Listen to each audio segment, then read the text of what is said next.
Good morning, dear students. Students, today I am going to give you examples what we have studied previously, right?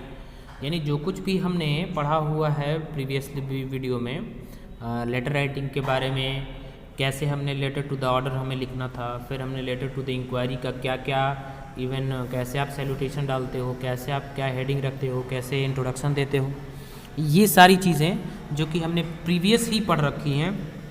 अब बस उनको implement करने की requirement है। अब हम आज उन्हें इम्प्लीमेंट करके देखेंगे। हालांकि एक एग्जांपल हमने पहले ही देख रखा है, लेकिन फिर भी आज हम चलेंगे अनदर एग्जांपल्स के through, right.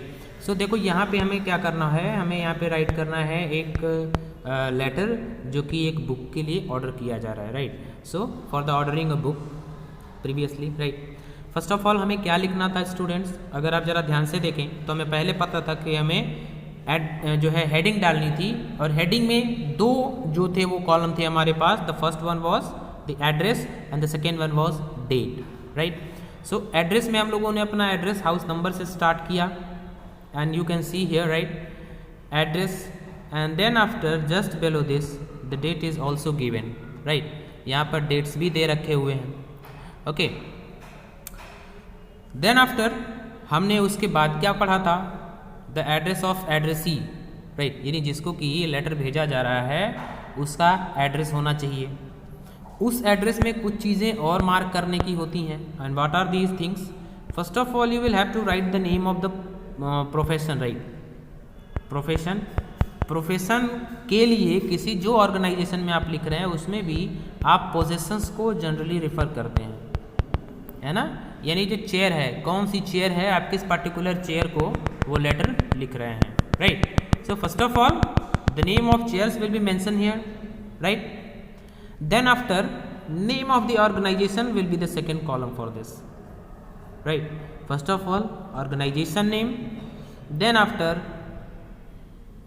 first of all the name of positions to the related organization, the second is name of even organization, and finally the address, right students। so पहले हमें इन चीज़ का ध्यान रखना है।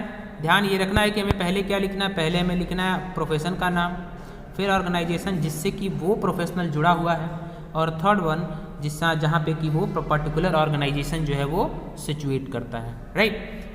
Finally, we will move to the salutation. Then you can see the salutation. हम लोग जो salutation की जो बात कर रहे थे वो salutation यहाँ पे रखा जाएगा। salutation के बाद आपके content of the messages की बारी आती है कि क्या मैसेज आप डिलीवर कर रहे हैं जनरली, राइट। तो स्टूडेंट्स बड़े ध्यान से इसको देखने की चीज़ होती है। डियर सर से आपकी salutation को स्टार्ट किया गया है, एंड आपने कैसे मैच, बड़े सिंपल लैंग्वेज में, और कहा गया था ना कि the language must be simple and direct, right. No even explanation, unauthentic explanation you will not have to give, and that's not even the appropriate way for writing a letter. जब कभी भी आप कोई लेटर राइट करते हैं तो ये किसी लेटर राइटिंग का एक अप्रोप्रिएट तरीका होता भी नहीं है कि आप क्या करें उसमें कि अनावश्यक तरह की चीज़ों को उसमें पेस्ट करें, right. So in a very brief language that has been written that I shall be grateful if you will send me by VPP one copy each of the following books.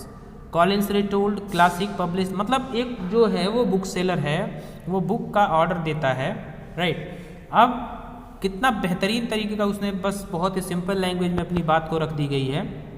And finally the list जो है वहाँ पर बना दी गई है, क्या, David Copperfield, Huckleberry Finn, Treasure Island, Monte Cristo, and Pickwick Papers, and my address is above, right. Address जो कि ऊपर में, राइट, एड्रेस जो कि ये ऊपर में आपने देखा, ये एड्रेस ऑलरेडी एड्रेस किया जा रहा है कि that is the address, right. तो इस एड्रेस के बारे में राइटर ने पहले ही मेंशन कर रखा हुआ है कि इसी एड्रेस पर आपको सेंड कर देना है, right.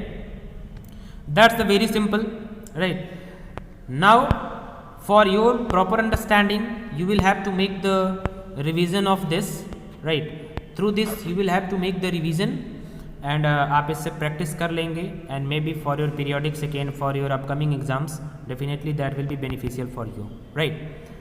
now we are moving to another part, that is another letter of ordering a journal, right. So students देखिए ये भी बड़ी आसान शब्दों में लिखा हुआ है, no complications I have even given to you, right. So बड़ी आसान शब्दों में लिखा हुआ है। देखिए first of all you can see the address as it is, then after date, and then after in the same way name of the officials, organization name here, organization name is given like this, and then after these lines are the address, right। ये complete होने के बाद second task जो हमें मिला that is the dear sir, right, salutation and the content, what the content of the message was, हम लोगों ने क्या क्या मैसेजेस दिए, ये कंटेंट हमने पढ़ा, राइट। सो ये ऑर्डर्स के फॉर्म में आपका एक और जो है लेटर है। फाइनली एक लेटर हम लोग और देखेंगे जो कि इंक्वायरी के लिए है, right. Now what are these letters, कैसे इंक्वायरी का लेटर लिखा जाता है। तो देखिए बड़ी आसान सी बात यहाँ पर भी थी, राइट। हमने पहले ही कहा था कि the format will be the same, only the content, है ना, only the content will be change its position, right. So you will have to make it aware, right. First of all the address and the date as it is, address and date of whom, of writer, means on which date the letter is being written, and who is the writer, what is the address of the writer, that must be written on the top. Then after to whom the letter is going to be written, whom the letter is going to be delivered, that address will be written like this, okay। Then after here you can see salutation